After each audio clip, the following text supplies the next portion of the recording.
Чейрек кылымдан бери Кыргызстандын эң чоң көйгөйү ушул чек ара маселеси.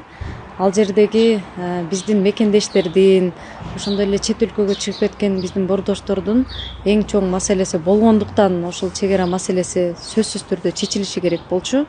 Үлкөн өлкөлөрдүн, үлкөн державалардын курчагына айланып калбаш үчүн дагы алгач биз ушул чек ара маселесин чечишибиз керек.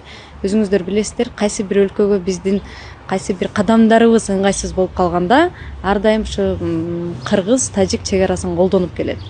Бул деген өлкөбүздүн дагы да өз алдынча болуусуна эң чоң шарт түзүп, өбөлгө түзүп берип атат.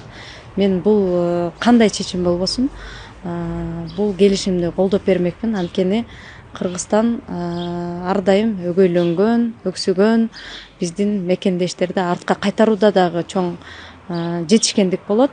Ошол үлкөн державалардын саясий рычагын биз жакшы тынчтык жолу менен чечип аткандыгыбыз биздин Кыргызстанга абдан чоң пайдасын тийгизет, келечекке да пайдасын тийгизет. Албетте алгачкы биздин президентибиздин колунда абдан чоң мүмкүнчүлүк болуп турганда ушул маселени чечпегендиги, биздин миңдеген мекендештердин чет өлкөгө кетиши, ошол жерде жаштардын каза болушу, чек ара чыры, ошол жерде канчалык экономикалык, баягы социалдык абалдын өксүп турушу дагы ушуга себеп болгон да.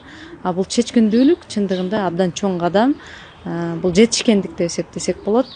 Кыргыз тажик ортосунда эч кандай жаңжал жок, ынтымак болсо, баягы алыскы туугандан жакынкы кошуна дейт.